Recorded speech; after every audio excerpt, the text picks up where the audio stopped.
The screens went dark hours ago, but somewhere behind your eyes, they are still glowing.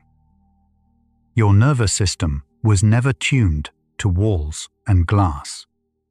It was shaped by leaves, water, and wind, and it still remembers the difference. Here is the strange part.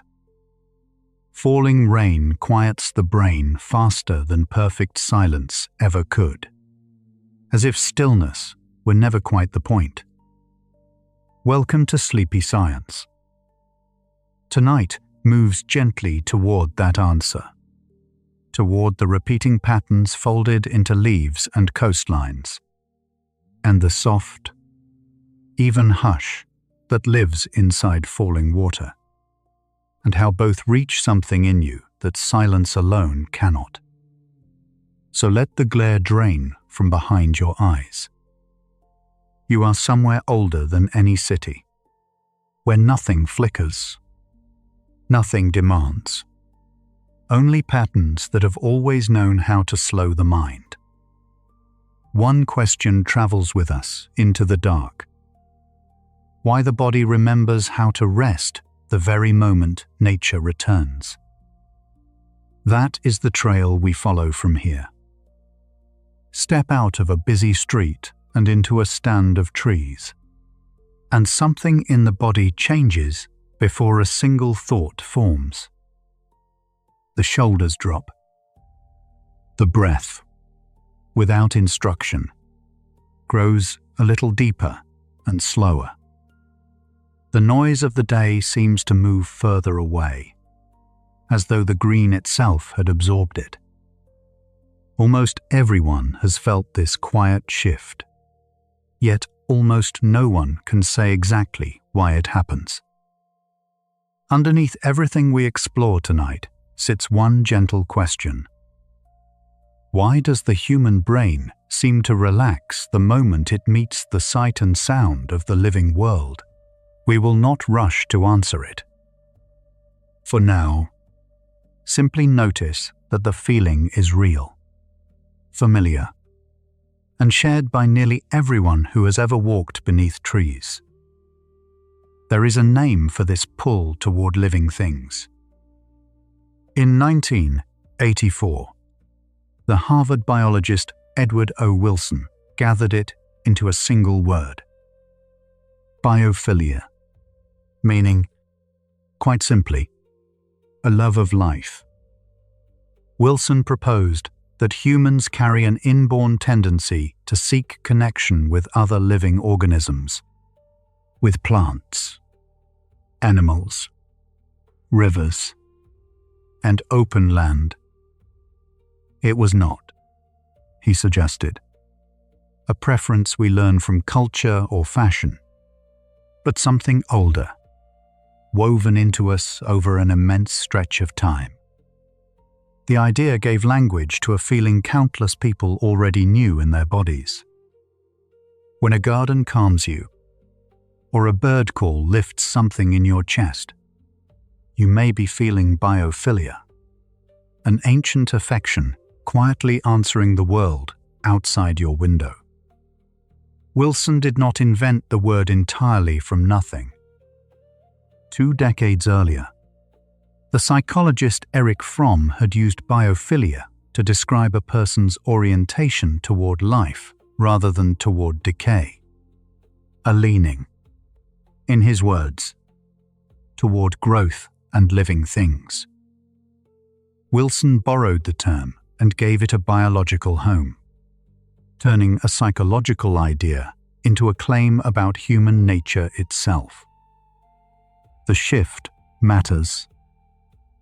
It suggests that our tenderness toward a sprouting seed or a sleeping animal is not sentimentality alone, but hatred, as much a part of us as our appetite for sweetness or our wariness of the dark.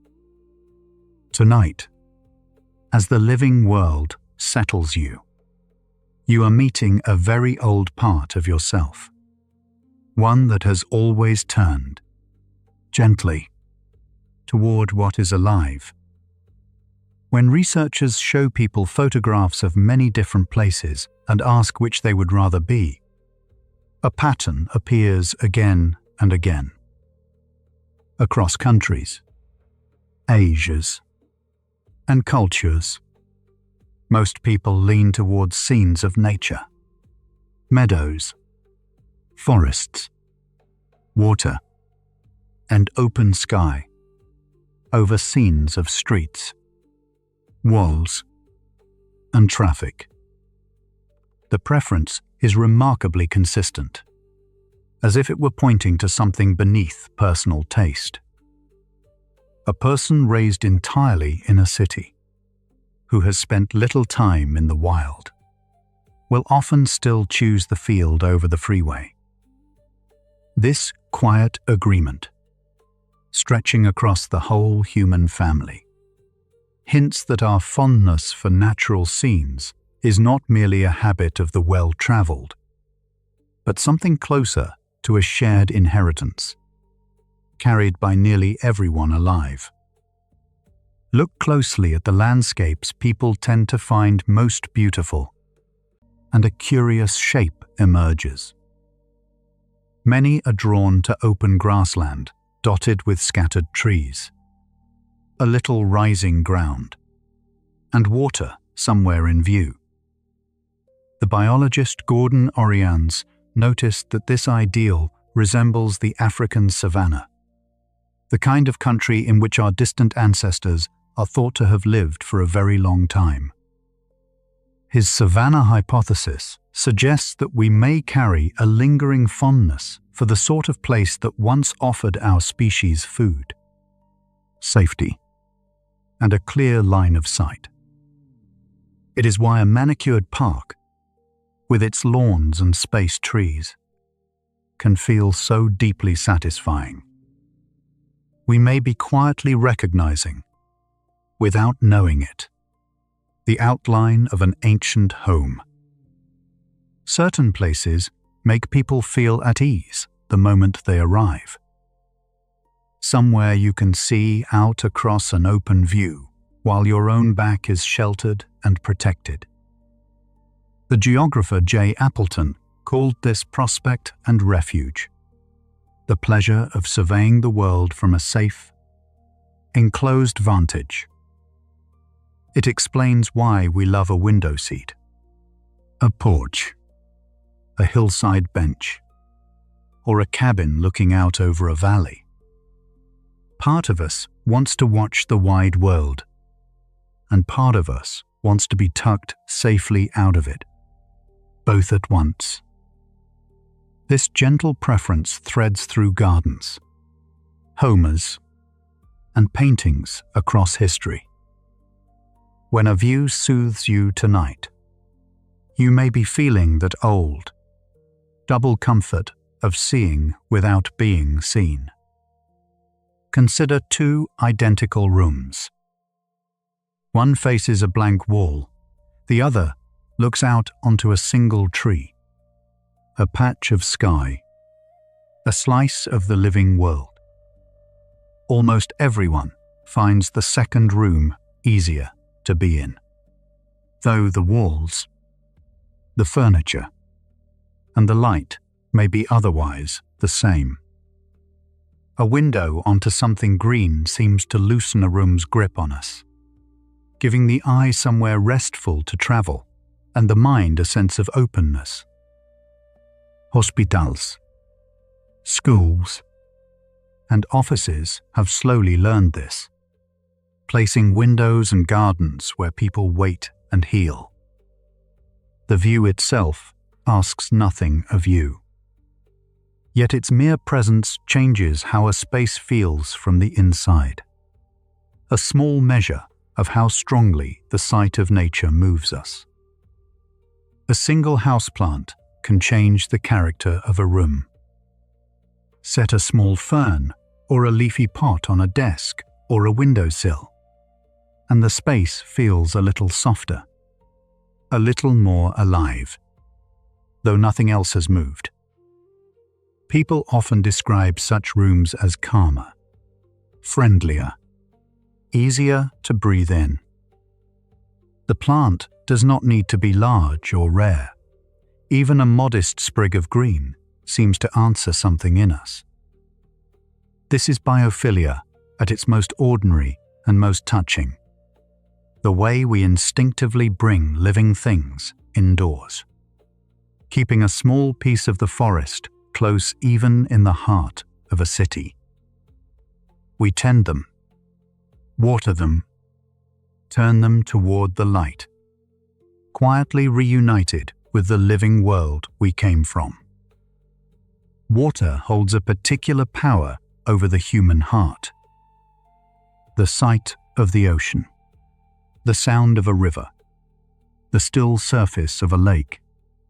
Again and again, people name these among the most calming places they know. Researchers sometimes speak of blue space, the way nearness to water seems to settle and restore us, much as green space does. Perhaps it is no mystery why. For our ancestors, water meant survival. Something to drink, a place where life gathered, a landmark in an open land. To sit beside moving water even now is to feel a tension quietly release. The pull toward it runs deep and wordless, older than any seaside holiday. A body remembering that where there is water, there is life. Now hold 2 evenings side by side.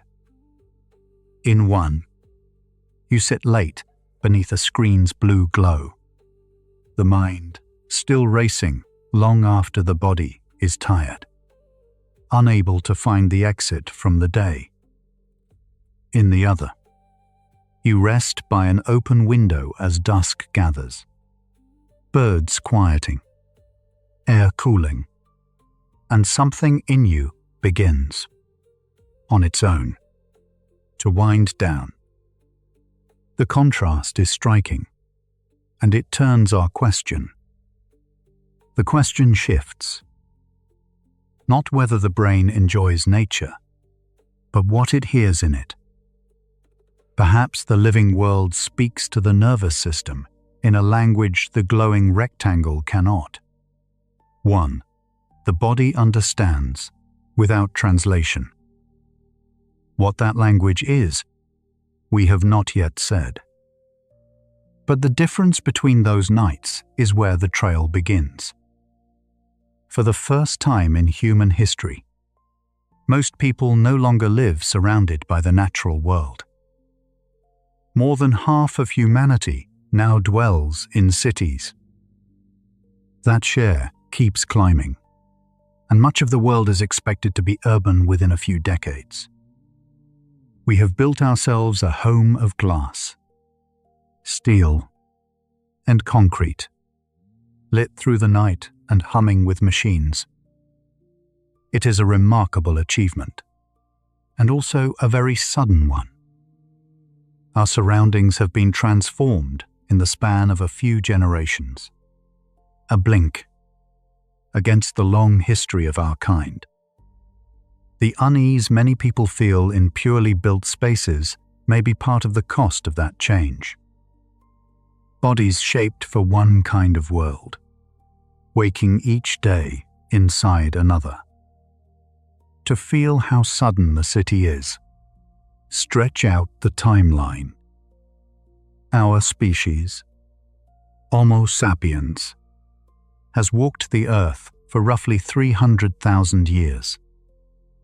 For almost all of that immense span, human beings lived outdoors and on the move, under open sky, among plants and animals, close to water and weather. Farming is only about 12,000 years old. Crowded cities, electric light, and glowing screens are far younger still. Mere moments by comparison. The brain you carry to bed tonight was shaped across that vast stretch of green and open country, not in the few short generations since the city rose. in a very real sense. We are outdoor creatures, only recently and thinly wrapped in walls of our own making. Watch a small child set loose in a garden, and biophilia shows itself plainly. Long before anyone teaches them to, children are drawn to puddles, insects, sticks, and the fur of a friendly animal. They crouch to study a beetle's slow journey, gather stones as if they were treasure, and reach without fear toward a dog or a cat. This fascination with living things appears early and nearly everywhere. In children who have never been told that nature is good for them. It looks less like a lesson learned than a curiosity we arrive already carrying.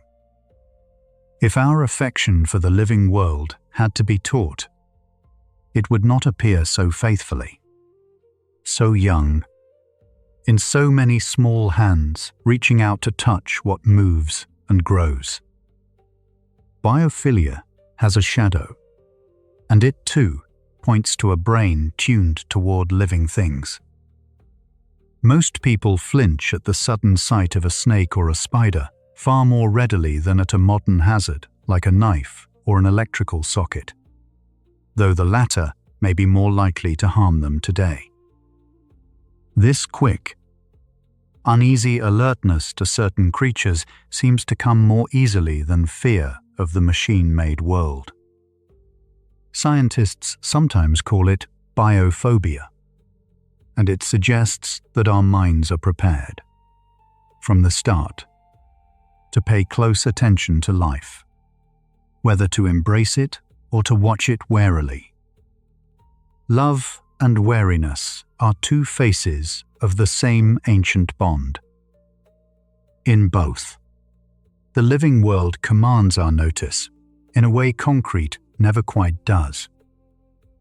A campfire still gathers people with an ease that seems to need no reason. To sit outdoors as darkness falls, a small flame flickering, the sky deepening overhead, is to feel a contentment that seems to need no explanation. Around such a fire, conversation softens and time slows. For countless generations, the close of day meant exactly this. The outdoors cooling, the light retreating, the group drawing together in safety before sleep.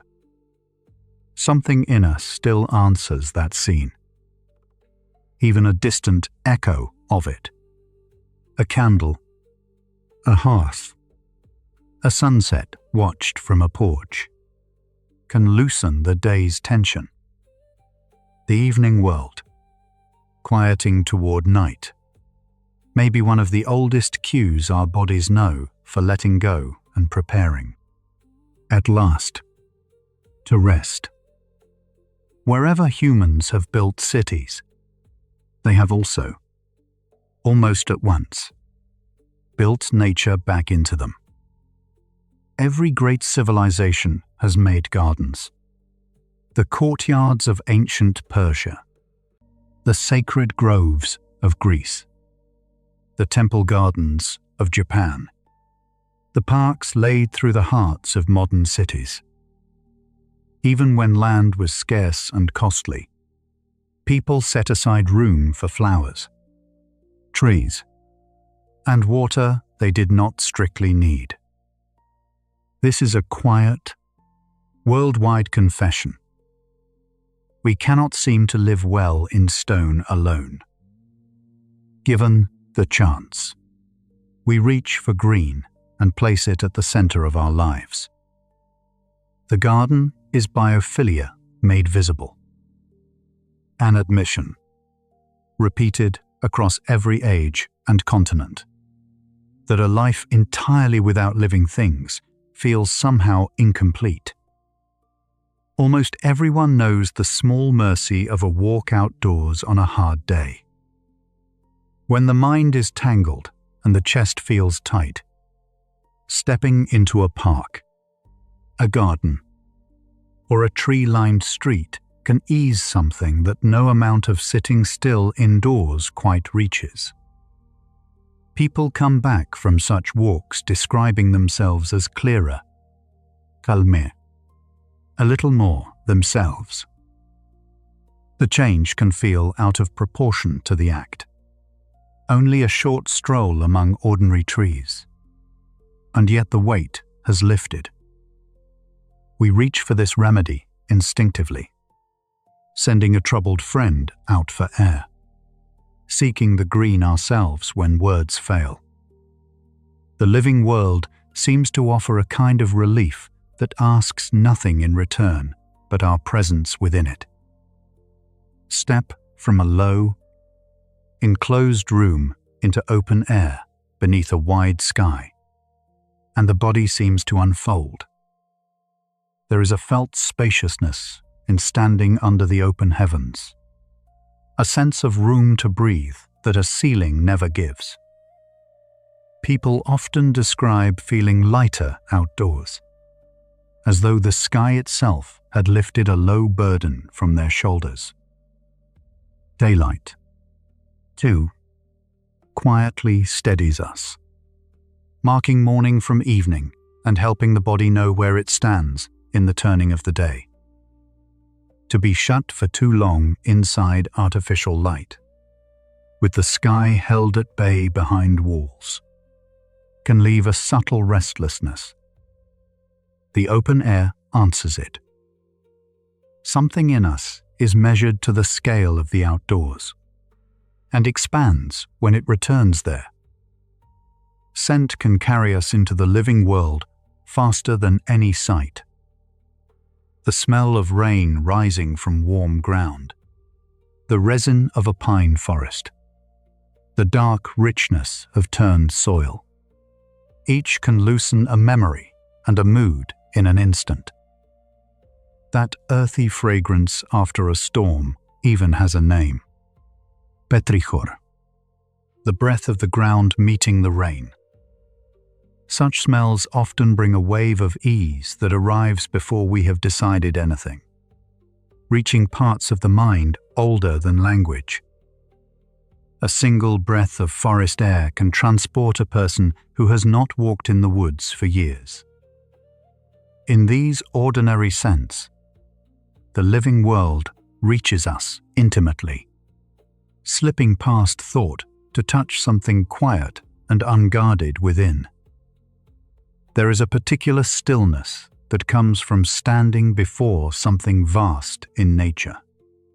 A mountain range, a canyon, the night sky thick with stars.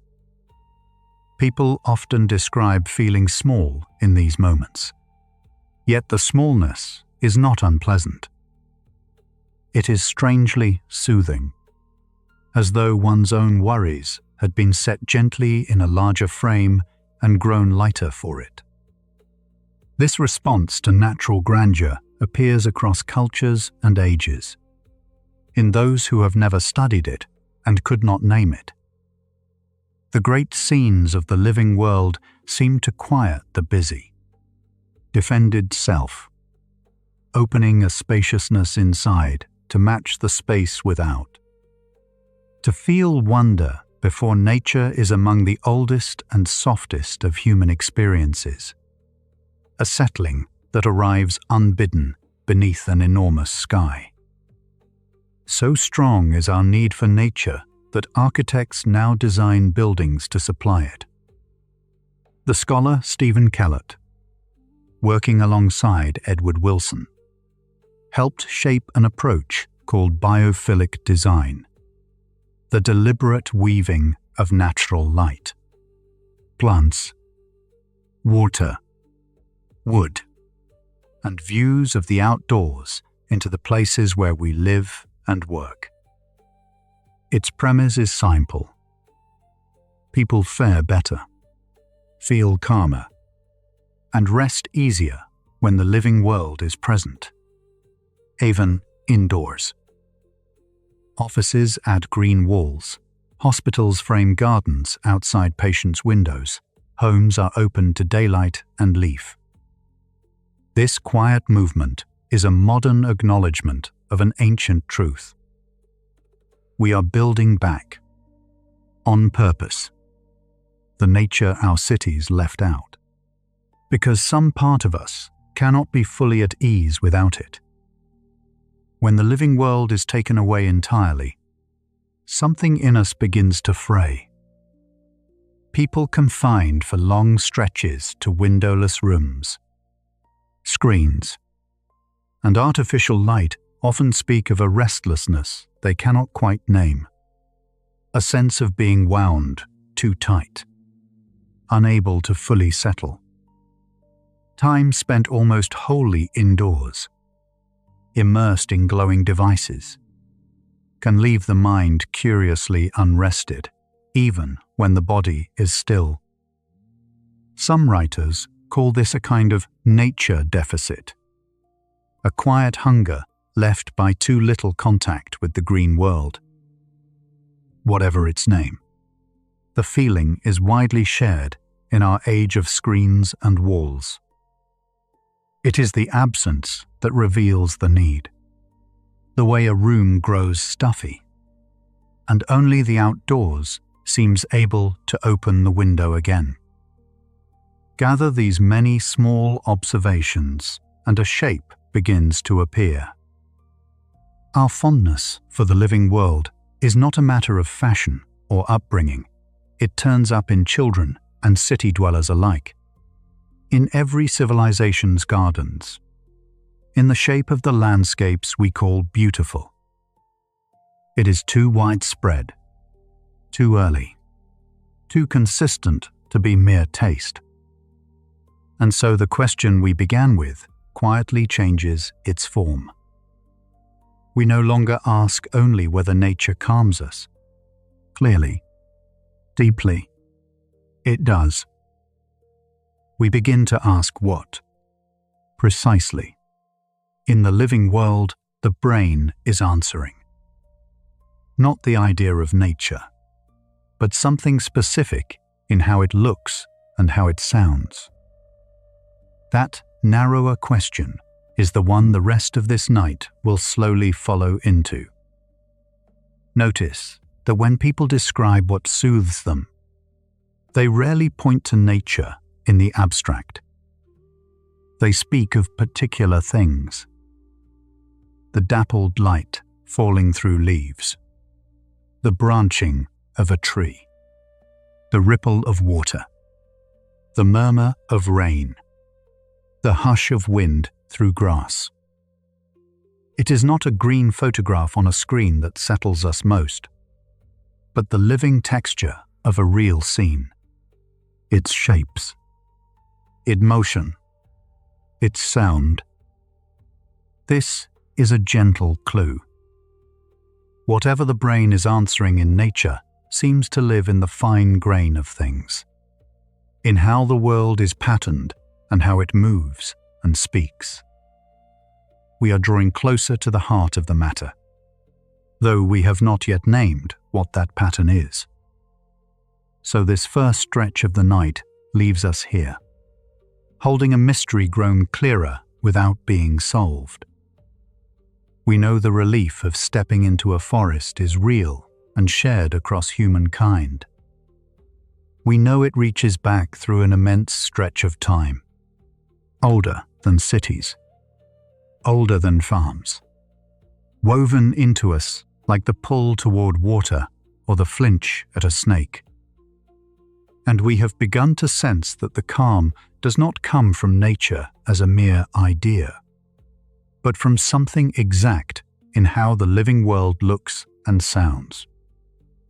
What that something is, the particular shapes the eye finds restful, the particular sounds that loosen the nervous system, we have not yet touched. That is precisely where the hours ahead are quietly leading. The first part of our journey ends here. Your breath has carried you this far. A soft subscribe helps more weary souls find this space. Now, let's rest for a moment, one sleepy soul at a time. The dappled light and the branching and the sound of moving water you just heard about. Your body already knows them, from somewhere far older than memory. Feel how, even now, the mere thought of them loosens something behind your eyes. You do not have to understand why the living world settles you. The settling is happening on its own, in the slowing of your breath, in the growing weight of your hands.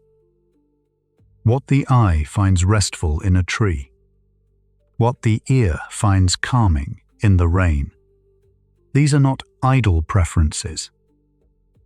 They are answers your body has been giving all your life. Let that loosening spread a little further as we go on. Every sound carries a hidden signature, the way its energy is spread across low and high pitches. Scientists describe this as a sounds spectrum.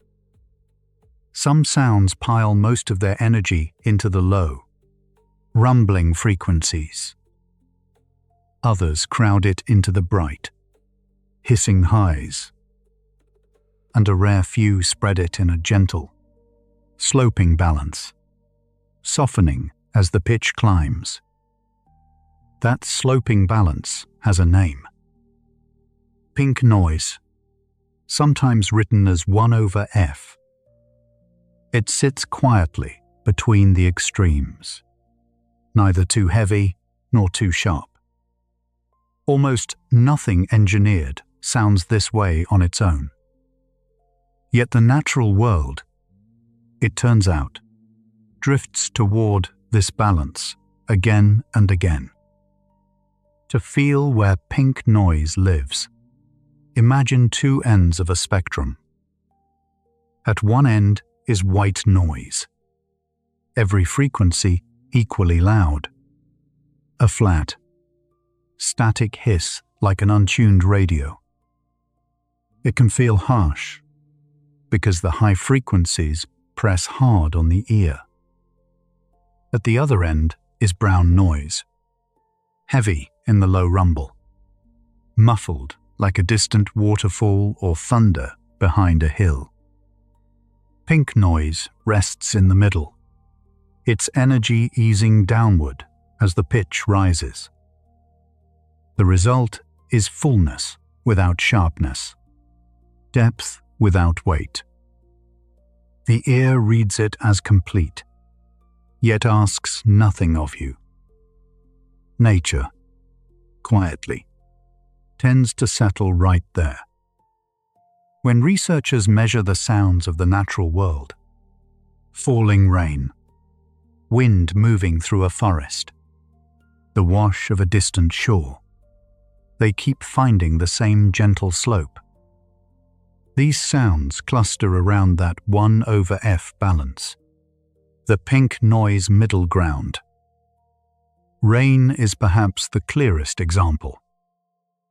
What sounds like a single soft curtain of noise is really countless tiny impacts. Each drop striking leaf or roof or pavement at its own moment. No single drop stands out. Together they blur into a smooth, broad wash of sound that fills the space evenly, low to high, without a single edge for attention to catch on. Ocean waves work on a slower rhythm, and the body seems to know it. Each wave builds, breaks, and recedes over several seconds, so the sound rises and falls in a long, unhurried swell. Within each wash of water lives the same broadband texture as rain, a smooth spread of frequencies with no jarring peak. But layered over it is that slow envelope, a gentle swelling and fading close to the pace of calm, resting breath. Some researchers suspect this is part of why shorelines feel so settling. The sound moves at a tempo the slowing body can quietly fall into step with, without any effort at all. Wind makes almost no sound of its own. What we hear is the wind meeting things. Grass bending, branches swaying, thousands of leaves brushing past one another. Each leaf adds a whisper, and the whispers overlap into a soft, shifting hush that swells and eases as the breeze rises and falls. The sound is broad and full, yet endlessly varied, never quite repeating. That combination seems to matter. There is enough steadiness for the ear to relax, and enough gentle change to hold a thread of interest without ever demanding it.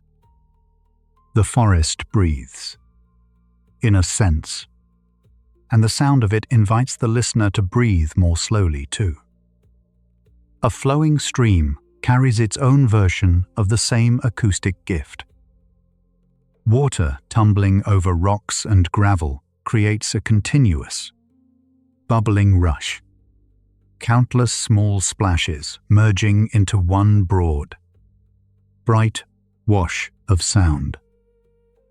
Like rain and wind, it spreads its energy smoothly across many frequencies rather than spiking at any one. There are no sudden silences and no sharp beginnings. Only a steady, self-renewing flow. For a nervous system on alert, this kind of sound offers something rare. Constant, gentle input with nothing hidden inside it. Nothing approaching. Nothing to decode. The mind can simply rest against it, the way a hand rests in cool, moving water. There is a quiet, practical reason. Natural sound soothes so well. It hides other sounds. A broad, even wash of rain or wind covers a wide range of frequencies at once. So smaller, sharper noises slip beneath it.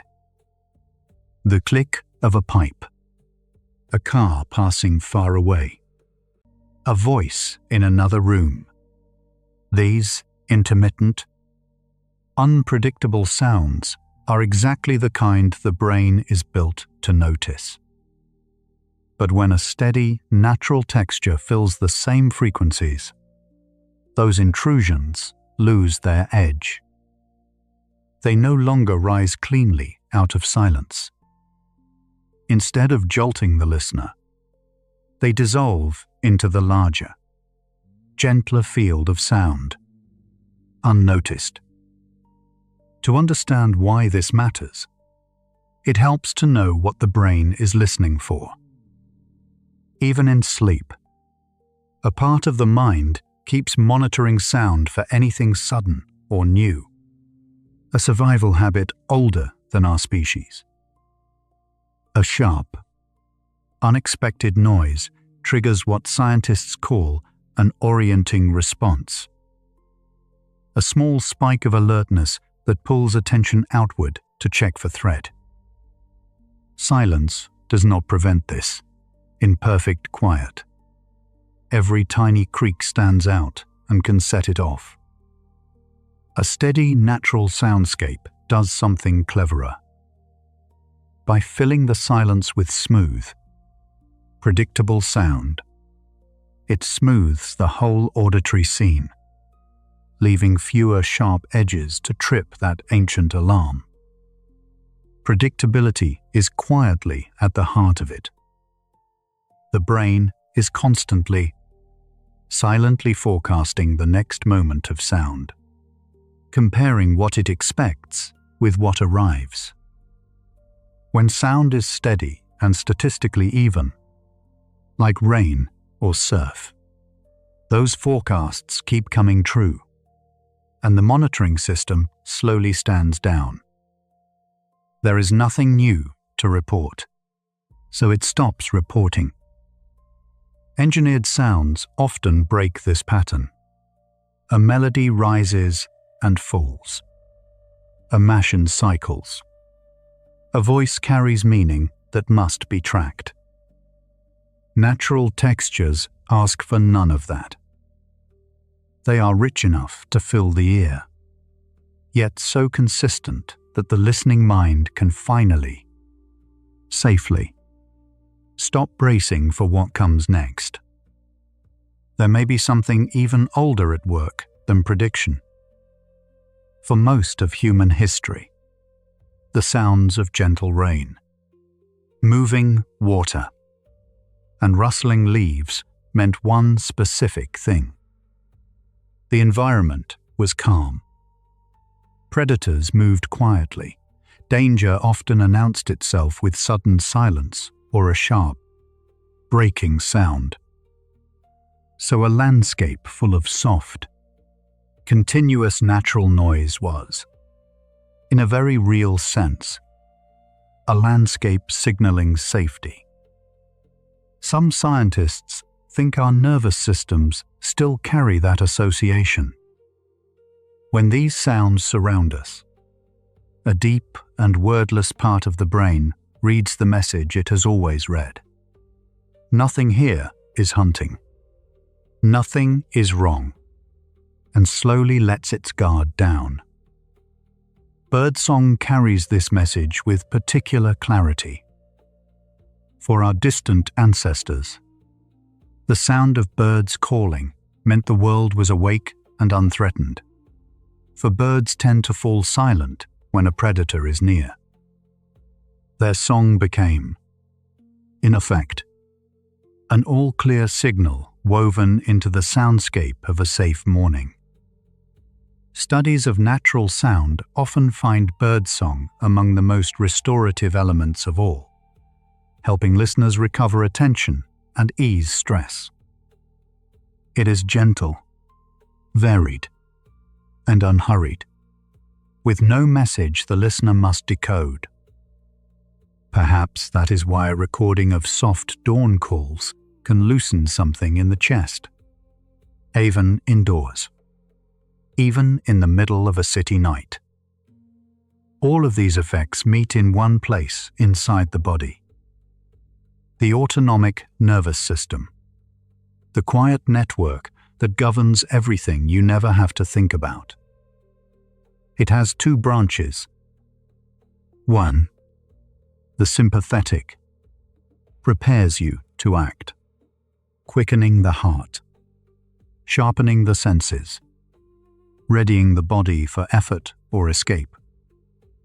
The other, the parasympathetic, does the opposite, slowing the heart and turning the body toward rest, repair, and digestion. Through the day, these two lean back and forth in balance.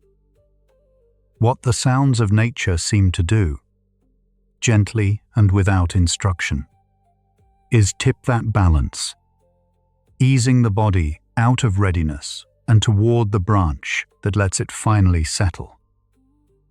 In 2017, a team of researchers published a careful study in the journal Scientific Reports, measuring what natural sound does to that balance. They played people recordings of natural and artificial soundscapes while tracking their brains and bodies. The natural sounds shifted the listener's nervous systems measurably toward the resting, parasympathetic state, and the effect was strongest in those who had begun most tense, most locked in readiness. The sound seemed to reach precisely those who needed it most. Here, the question we carry begins to turn. The brain does not merely prefer these patterns, it seems to unclench around them, as though recognizing something it has long been waiting to hear. That shift toward rest leaves fingerprints throughout the body. as the parasympathetic branch takes over, the heart slows, and the small variations between one heartbeat and the next begin to widen. A pattern scientists read as a sign of a calm, adaptable nervous system. Much of this is carried by the vagus nerve, a long pathway linking brain to heart, lungs, and gut, threading calm through the body as it goes. Breathing tends to deepen and slow to match. None of it requires effort or intention. Given the right sounds, the body seems to know the way down on its own, following a route it has always known but rarely gets the chance to take. There is a further, gentler hint worth holding lightly. A handful of small studies have explored whether steady pink noise, that same balanced, natural texture, might deepen sleep itself.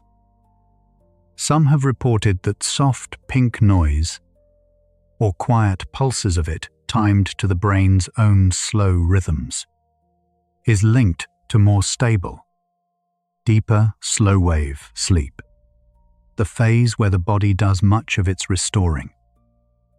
The findings are early and the groups studied were small, so it is best held as a promising thread rather than a settled fact. Still, it points somewhere intriguing, that the sounds of nature may not only calm the mind awake, but follow it gently down into sleep. The rain has been falling somewhere in the back of this hour for a while now, and your breathing may have slipped into its pace without your asking. There is nothing here that needs decoding. No screen, no signal, no sharp edge waiting to be checked. Just a wide, soft field of sound, and you resting somewhere inside it. Let's keep drifting through it together, slowly. There is a hidden grammar to the shapes of the natural world, and it has a name. The fractal. In the 1970s, the mathematician Benoit Mandelbrot gave us the word to describe a form that repeats its own structure at every scale. Look at a rugged coastline from an airplane, then walk down to the water and study a single stretch of rock, and the jaggedness looks strangely the same. Zoom in, zoom out, and the pattern keeps echoing itself. Nature, it seems, rarely draws in straight lines or perfect circles. It prefers this endless, self-similar branching, a shape that quietly contains smaller copies of itself, folded inward without any final end. Once you learn to see fractals, you find them nearly everywhere. The branching of a tree splits into limbs, then twigs, then the fine veins inside a single leaf, the same rule repeating at smaller and smaller sizes. A fern frond is built from tiny fronds that mirror the whole. Rivers divide into streams, streams into trickles, lightning forks across the sky in the same restless way that blood vessels fork inside your own body. Clouds, mountains, snowflakes, the spiral of a shell, all of them carry this signature. The living world did not invent 1,000 separate designs. It found one patient pattern and let it unfold, over and over, at every scale. Mathematicians found a way to measure this repeating roughness, and they call it the fractal dimension. Picture it as a scale of how fully a shape fills the space around it. A smooth, straight line a distant horizon, barely more than a thread, sits at 1. A solid, filled plane, a wall of green with no gap left in it, sits at 2. A fractal lives in the open country between.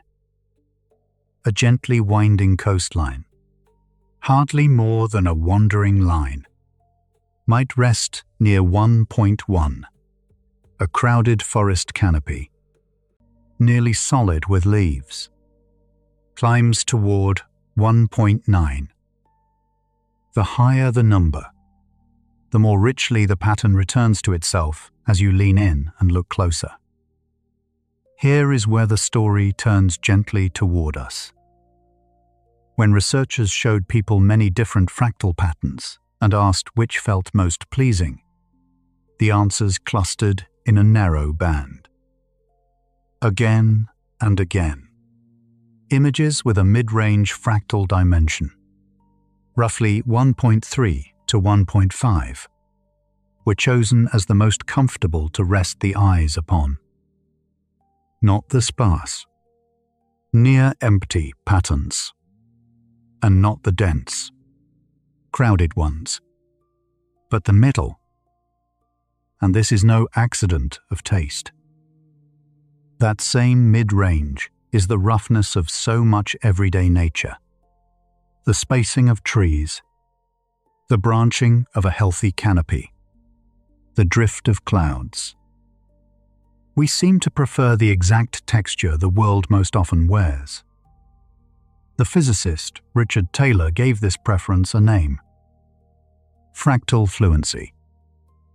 His idea is that the human visual system did not develop inside rooms of flat walls and right angles. It came of age across millions of years spent within fractal landscapes, forests, grasslands, shorelines, and open skies.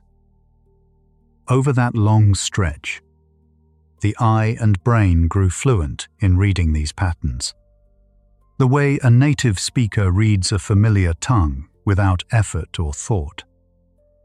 When we look at a mid-range fractal today, we are meeting something our visual system was, in a sensor, tuned in advance to expect. The pattern feels easy, not because it is simple, but because we were shaped to understand it. That ease has a physical shape inside the eye itself. When we take in a scene, our gaze does not glide smoothly across it. It moves in small jumps and pauses, quietly searching.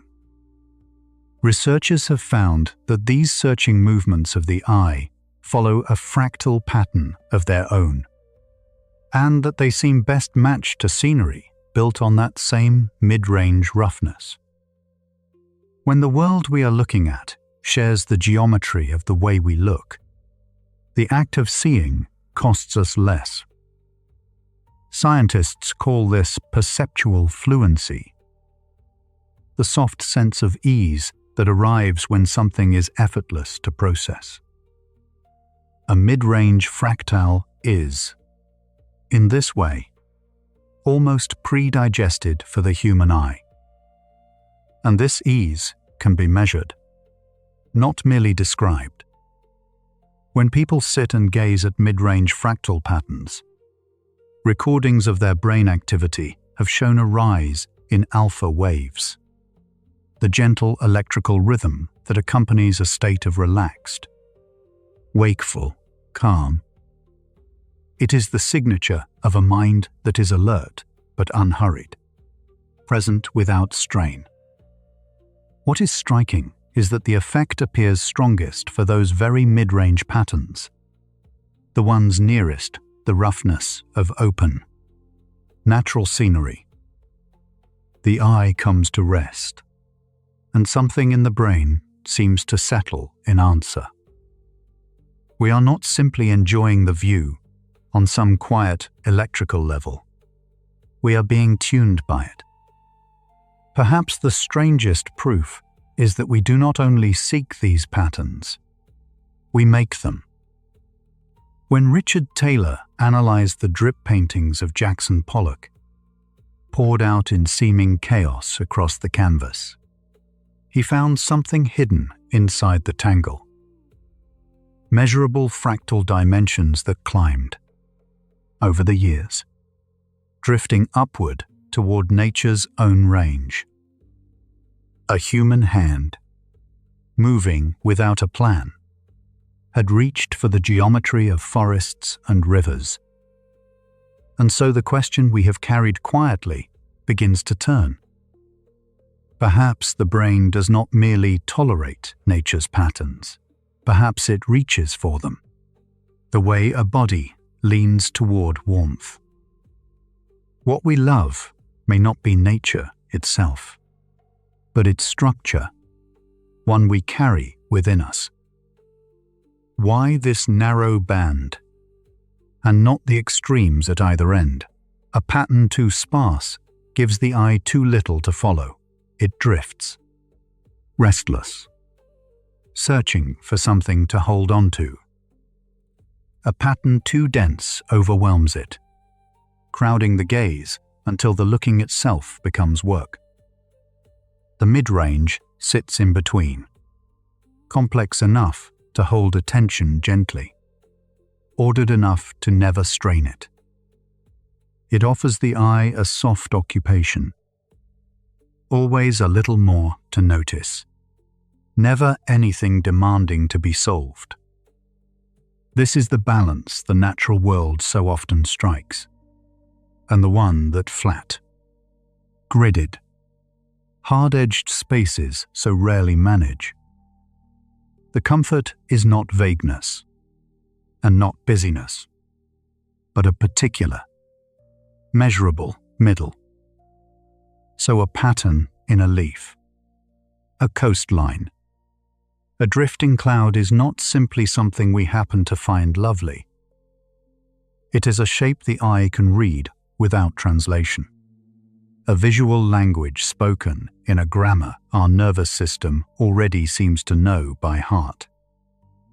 When that familiar structure appears, the labor of seeing quietly lifts, and with it, a little of the mind's restlessness begins to loosen too. The answer we have been circling is starting to take form, though it is not yet whole. The calm that nature offers may be less about beauty than about recognition. The deep, wordless ease of meeting in the world outside us. The very patterns folded away inside us. For a moment, let the searching stop. All day, the eye is handed edges that never quite repeat. Bright rectangles, straight hard lines, surfaces that ask to be read and answered, keeping something in you humming at a pitch that never fully comes down to rest. You have just heard how the eye eases when the pattern before it is one it already knows. So let your gaze, even behind closed lids, remember the branching of a tree, the soft grain of moving water, shapes that ask nothing of you in return. Notice where you may still be holding a thin, high alertness, and let it lower a little, the way a canopy lets the light down slowly. Nothing here needs to be worked out. The deeper part of the night goes gently on from here, and you can let it carry you. In the last stretch, we heard that a certain roughness of pattern can lift the brain's alpha rhythm. To understand why that matters, we have to listen to the brain itself. Just beneath the skull, billions of cells fire in loose, shifting choruses, and those choruses rise and fall in waves of electrical rhythm. Since the 1920s, Scientists have listened in with sensors on the scalp, and they have learned to read these rhythms like weather. Faster waves mean a mind on alert. Slower ones mean a mind letting go. Tonight's whole question, it turns out, is written in these frequencies. Among these rhythms, one sits right at the doorway of calm. It is called the alpha wave, cycling roughly 8 to 12 times each second. Alpha tends to appear when the mind is awake yet unhurried, eyes softly closed, attention loosened, no problem being gripped too tightly. It is the feeling of sitting quietly and letting thoughts drift without chasing them. In this state, the brain is still present, still aware, but the hard edge of effort has fallen away. Researchers often treat a rise in alpha as a sign that a person is sliding from busy alertness toward relaxed, wakeful ease. Slower still is the theta wave, cycling around 4 to 8 times a second, and it belongs to the threshold of sleep. Theta rises in those drifting minutes as you fade from waking, when loose images float up unbidden and the boundary of the self grows soft. The state scientists call hypnagogia. It also appears in deep daydream, in meditation, in the moment before a memory surfaces on its own. If alpha is the doorway of calm, theta is the hallway just beyond it, leading gently down towards sleep. Much of what a restful night asks of the brain is simply this quiet slowing. But this is rarely where the modern mind spends its hours. Through a day of screens and deadlines, the brain hums in a faster rhythm called beta, the frequency of focus, planning, and quiet vigilance. Beta is useful. It is how work gets done. Yet a mind held there too long begins to feel it. A low, humming tension that will not switch off. A sense of being wired even when tired. The trouble is that beta does not simply stop when the day does. The brain, once revved high, can keep scanning long after the reason for scanning is gone. So the real question of relaxation is one of descent. How does a brain climb down from that fast, guarded beta into the softer country of alpha and theta? Here, the evening's two threads begin to braid. We saw that a certain roughness of visual pattern can lift the eye's alpha rhythm without any effort at all. The gentle, layered wash of natural sound seems to work along the same slope, easing the pace of the mind from the other side. Sight and sound, it appears, are not two separate comforts. They may be two hands lowering the same frequency. Think back to that soft, balanced sound we explored earlier. The wash of rain, wind, and distant water.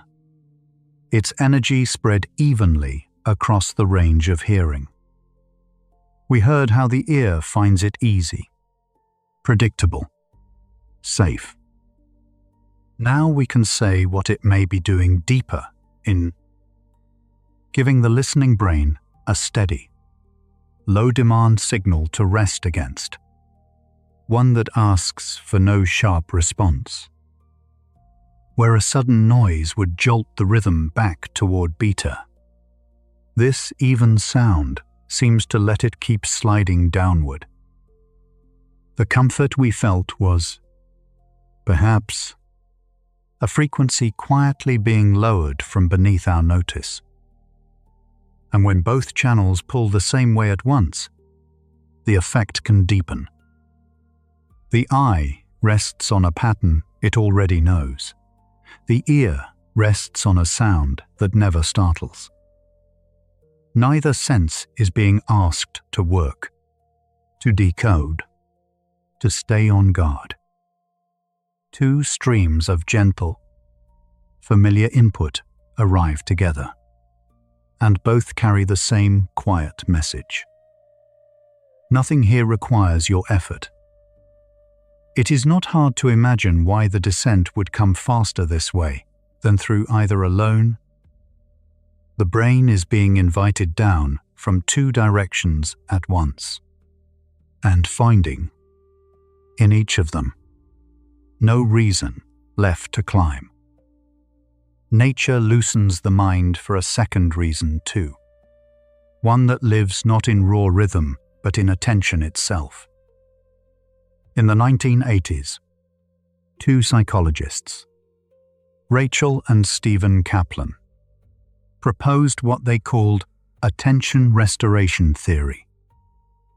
Their starting point was a simple observation. The sharp, deliberate focus we use to read, to work, to filter distraction is not endless. It runs on a limited supply. Spend the day forcing attention onto screens and tasks, and that faculty grows tired and frayed. The Kaplans wondered what, if anything, could refill it, and they came to believe the answer was waiting outdoors. They named the tired faculty directed attention, the effortful kind, the sort you summon to concentrate on one thing while shutting out 100 others. Every ignored notification, every act of resisting a distraction, draws quietly from the same well. By evening, the well runs low, and the signs are familiar.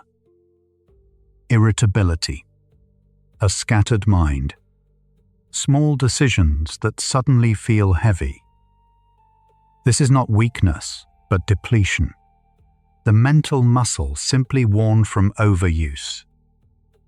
The modern day, dense with demands on focus, seems to drain it faster than almost any world our ancestors knew. The question the Kaplans asked was how it might refill. Their answer turned on a gentler kind of attention. Nature, the Kaplans argued, holds us without any effort on our part, a quality they called soft fascination.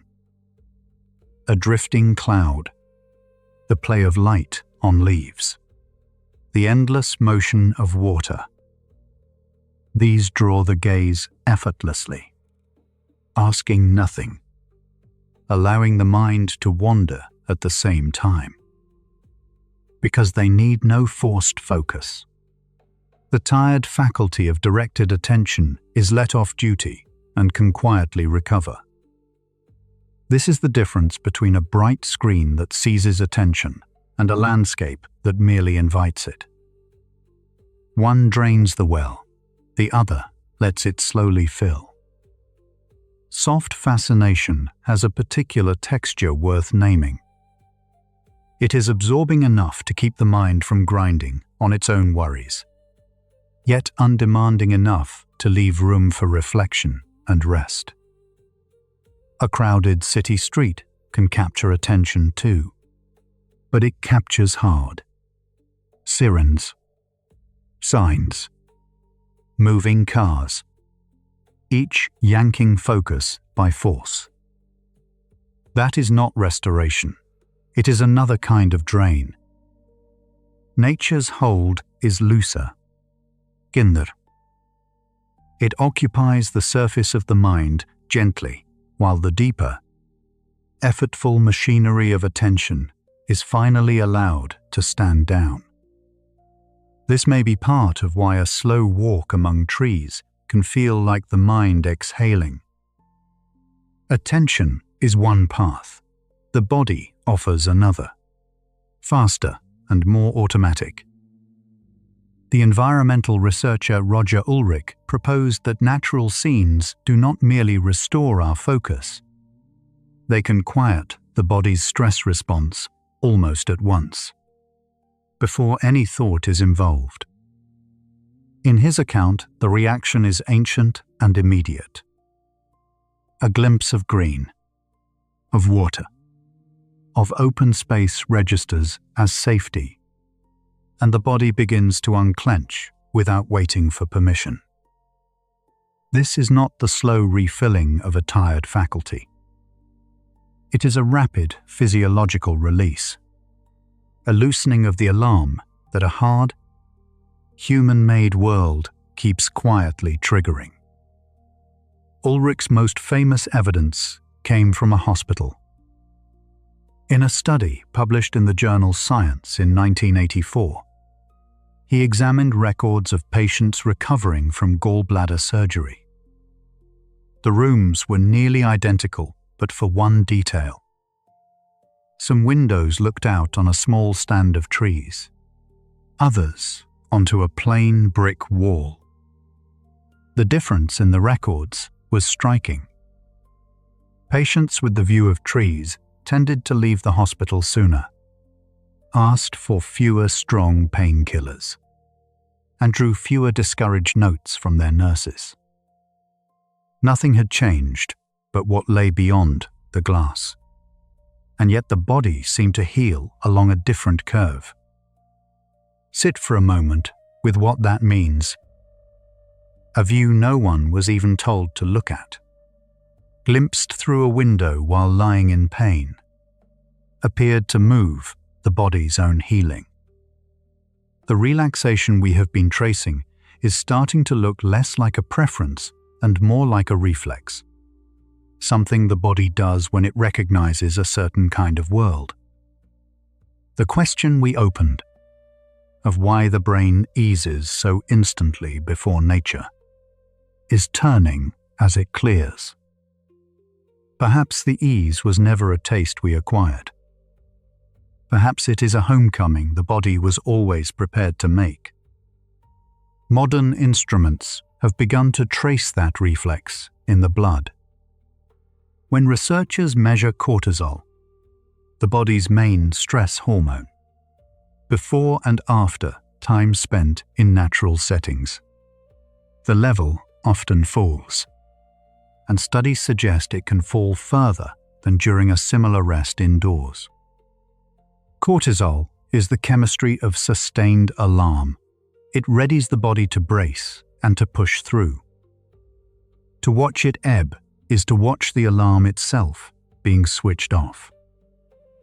The effect sizes vary from study to study, and much remains uncertain, but the direction is fairly consistent. Near nature, the stress signal tends to quiet. The same softening shows in the pulse and the pressure of the blood. Across a range of studies, sitting or walking in green surroundings has been linked to modest drops in heart rate and blood pressure, compared with the same span of time spent in built-up urban space.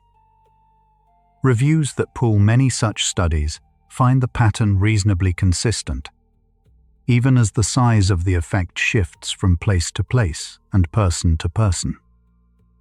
It is a small, measurable echo of the same shift toward rest. The body, given the right surroundings, quietly stepping down out of readiness.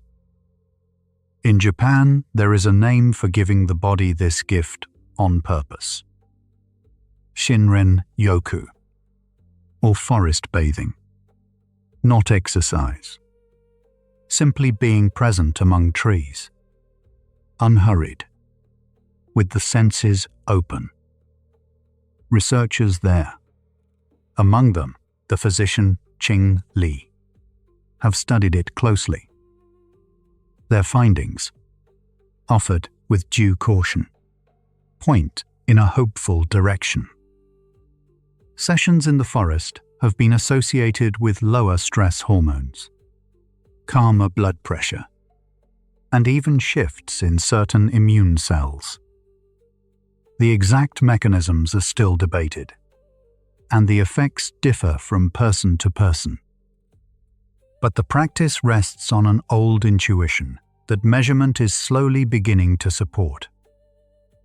Underneath these separate findings sits the same quiet switch we met earlier in the sounds of rain, the autonomic balance tipping off its accelerator. What is new here is how many roads lead to it. The eyes ease before a familiar pattern. The ears calm in an even wash of sound. The body's ancient reading of green as safety. All of them arrive at the one crossing, and all of them lean the same way. And once that balance tips, the deeper work can begin. The slow repair, the falling hormones, the brain freed at last to drift toward its slower rhythms. Now we can approach the heart of the matter. The strange claim that gentle natural input can calm the brain faster than perfect silence. It seems backward. Surely nothing should soothe a tired mind better than total quiet, yet silence. For a brain still running high in beta is not always rest. An empty, soundless room can leave the listening mind with nothing to hold, and a vigilant brain abhors a vacuum. Deprived of any signal, it does not switch off. It can lean in harder, straining to catch whatever the silence might be hiding. Stillness alone can keep the guard wide awake. You may have felt this yourself.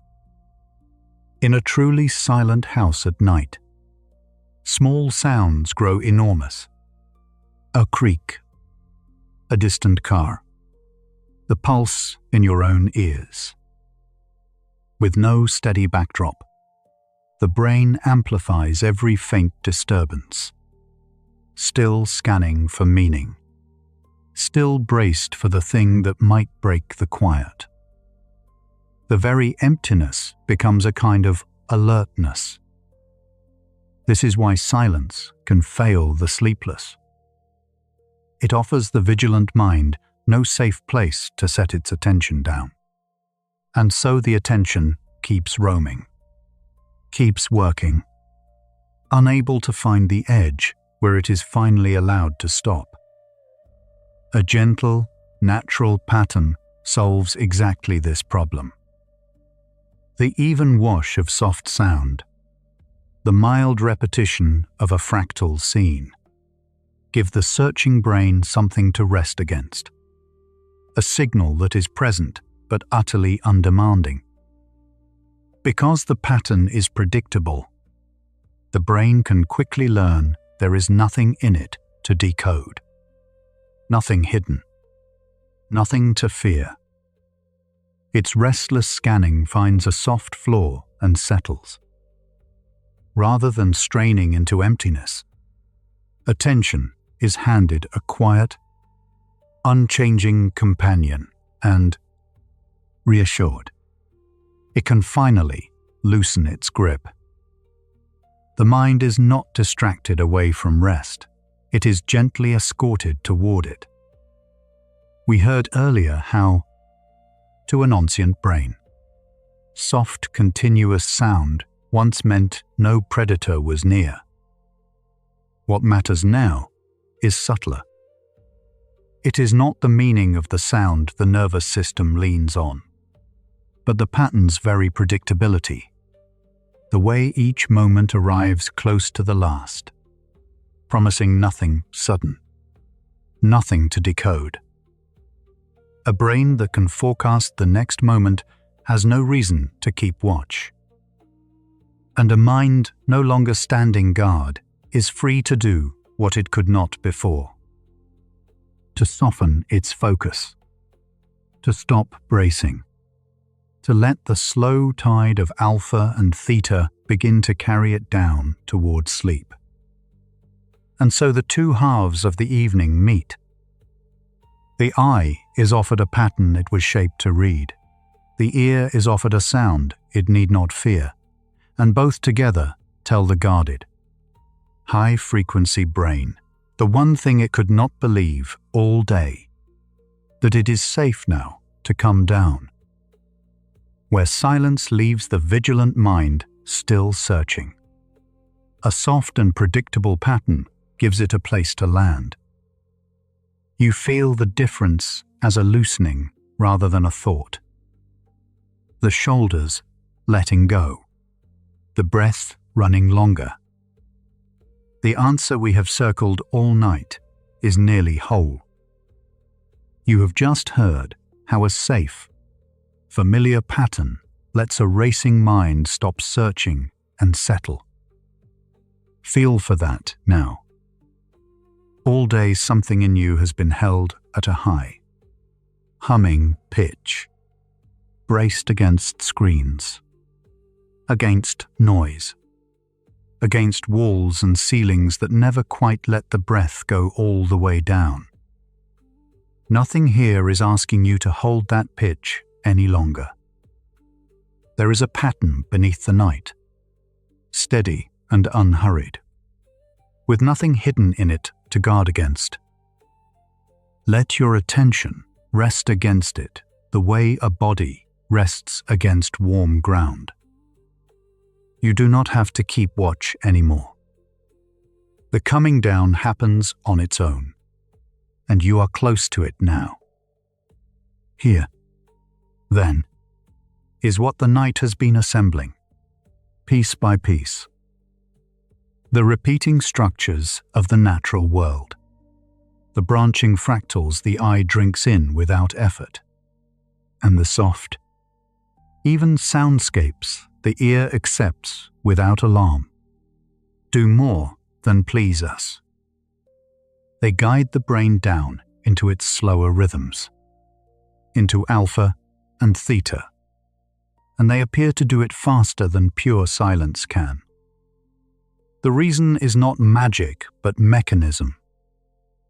A vigilant brain will not release into an empty quiet, because emptiness leaves it scanning. Give it instead a safe, predictable pattern, and it learns there is nothing left to guard against. That is the quiet answer we have carried all night. The brain relaxes before nature's patterns, not merely because they are beautiful, but because they carry, in their very structure, a message of safety the nervous system was built to read. And now the answer can stop being something to understand and become something to use. You do not have to hold any of it. Fractal light and soft sound are an invitation the brain already knows how to accept. A structured calm that may open the door to sleep sooner than the absence of everything can. The understanding is finished. What is left is only to walk through. So the calm you feel near water or under trees was never really an escape. Nothing was subtracted when the city fell away. Something was answered. The patterns arriving through your eyes and ears matched patterns already folded inside you, and the meeting itself was the relief. You were not fleeing your life. You were recognizing something, a shape your body has always known, and letting it quietly lead you home. All those nights you lay awake in a bright room, blaming yourself for a mind that would not slow. Perhaps nothing in you was broken. The high hum simply had nothing to answer it. Straight walls and flat glass gave the nervous system no familiar pattern to settle against. It kept searching, kept humming, waiting for a signal that never came. The restlessness was not a flaw. It was a longing that had lost its way home. And the ease that arrives now, in the dark, asks nothing of you. You do not have to understand a single pattern for it to work. A child grows calm by a stream without knowing the word fractal. A tired traveler sleeps to rain without naming a single wave of sound. The knowing lives below thought, in older tissue than language. Your body is already fluent. It has only been waiting for you to stop translating. A gentle mercy lives in this. It means the thing that soothes you cannot be bought or earned or perfected. You carry it. A person with almost nothing can lie beneath a tree and feel the same lowering of the hum that no bright room could ever buy. The pattern is free, and it is omniscient, and it belongs to everyone equally. Tonight it belongs to you, exactly as you are. And nature does not need to be far away to reach you. It can be let in through the smallest opening. A window cracked an inch on a rainy night, and the soft, even hush of falling water drifts across the room, and the brain begins to lean toward it. You do not have to travel to a forest. You can invite one thread of the forest to come to you, right where you already lie.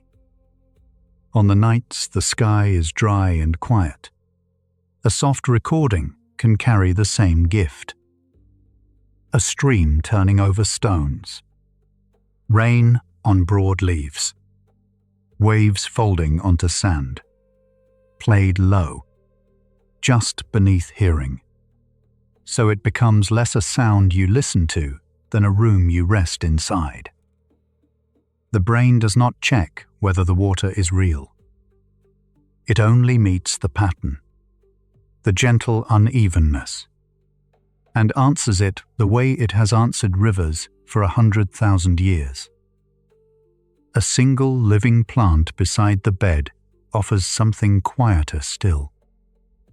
Not a sound, but a shape, the branching of a stem, the fine veins fanning through a leaf.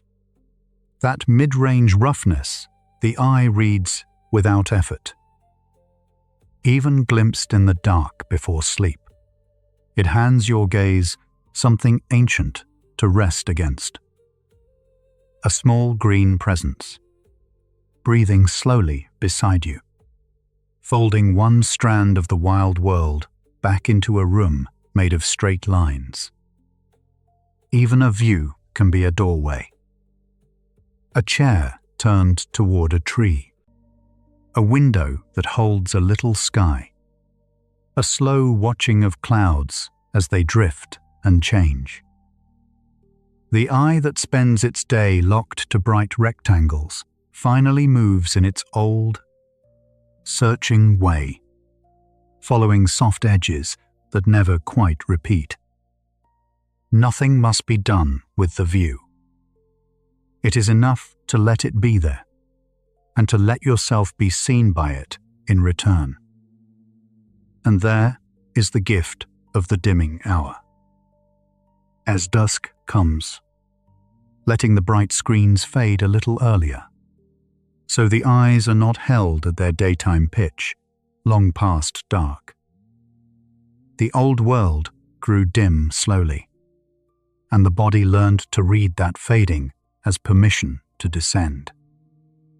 When we let the light lower at its ancient pace, we hand the nervous system the same soft cue it has trusted for 1,000,000 evenings. The day is done. None of this is a task to master. Offer these as you might leave a window open, lightly, without keeping score. One night it is rain through the glass, another. A leaf you happened to notice another. Nothing at all but the memory of water. The point was never to do it correctly. The point is only to let a thread of the living world reach you, in whatever small form the night makes easy. For even without a window or a sound, the forest is already in you. Your eyes move in the searching rhythm of a creature scanning branches. Your ears are shaped to soften at the wash of falling water. The fluency was written long before you were born. Carried in the body like an inheritance, no city could take away. You have never seen the forests that shaped you. And still, tonight, some quiet part of you remembers them. This is why a photograph of trees can lower a pulse. Why a painted river can ease a crowded mind. The body does not wait to be certain the pattern is real. It answers the shape itself, the branching, the soft unevenness, the roughness pitched to the middle. A hint is enough. One echo of the wild grammar, and something long held at a high pitch begins, at last, to come down. And perhaps this is the tenderest part of it. All the years you felt closed in by walls, wondering why the days left you so frayed. It was not weakness. It was a body kept away from the patterns it was made to rest in. You were homesick for a place you could not name. Tonight, hearing this, some part of you can finally set that self-blame down. You were never failing. You were only far from home. And home, it turns out, is not a place you must reach. It is a frequency you already carry. When the rain falls, when the branches fork against the sky, when the water moves in its uneven hush, you are not visiting something foreign. You are being met by your own oldest self. The relief you feel is recognition. The body saying, softly, at last, there you are. And there, tonight, you are allowed to stay. So let the question we carried into the dark rest now.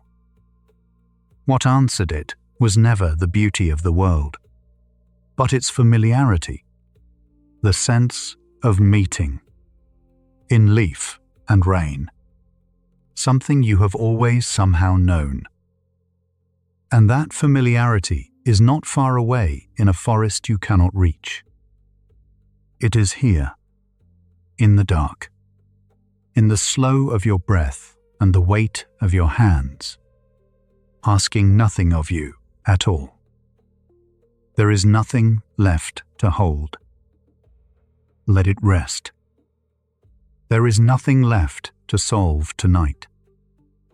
The searching that ran through your day, hunting for edges, answering bright demands, it can lay itself down. You have heard how the eye eases when the pattern is familiar, how the mind settles when the sound is soft and even. Now you do not have to remember any of it. You only have to let the knowing that lives below thought do what it has always known how to do. Let the sound carry you. Then, if rain is falling, or a stream is turning somewhere near, let it be the current you drift upon, not something to notice, but something to be held by. Each soft, uneven wash smooths the mind a little further, the way water rounds a stone across long years. You do not steer. You do not listen. You simply float on the pattern and let it lower you gently down. And if there is no sound, let the shapes rise behind your closed eyes instead. A tree you once stood beneath, light coming down through leaves in soft, shifting pieces. A shoreline where the water folded in and drew back, in and back, patient and unhurried. These are not memories you must hold. They are patterns your mind can settle into, the way a body sinks into warm water. Nothing to grasp, everything to release. Feel how your breath has already changed.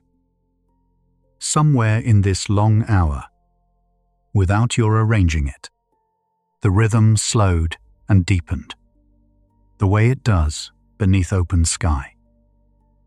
This is the body doing what it knows.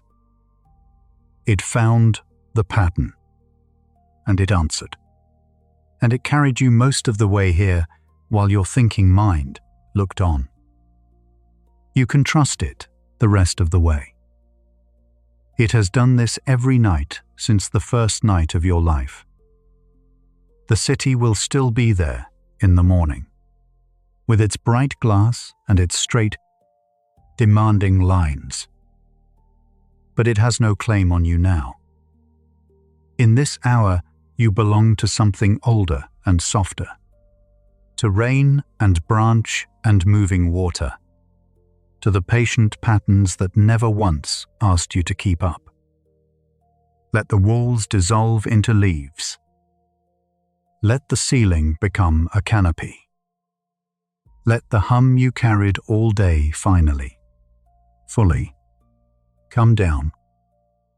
Notice how little you are doing now. You are not making sleep happen. You are only lying in the presence of a pattern, the way a leaf rests on still water, carried without effort. The rain does not try. The branches do not strive. The tide does not hurry. And you, tonight, are one more quiet thing among them, held by the same soft grammar, asked for nothing, allowed simply to rest. The soft, even hush that filled this hour was never trying to keep you awake. It was a lullaby the body already knew. Beneath thought, beneath words, it has been lowering you the whole time, wave upon gentle wave, toward the place where the day finally lets go. You do not have to find that place. It is already rising to meet you. You need only stop holding and let yourself be lowered the last small way. Everything is slower now. The patterns fold on, without you. Somewhere rain is still falling on leaves it will never be asked to name. Somewhere a river is turning stones in the dark.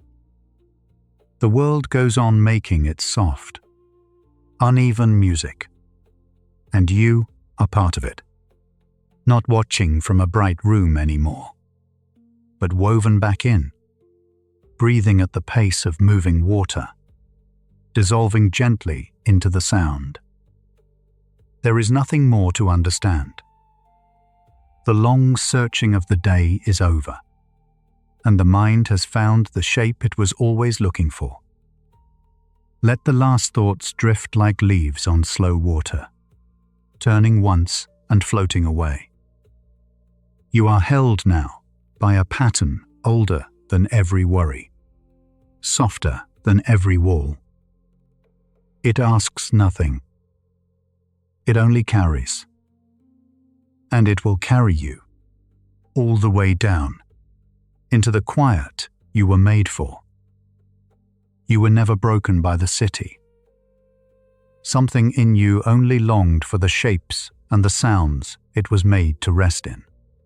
The branching, the falling water, the soft, uneven hush that silence, for all its stillness, could never give.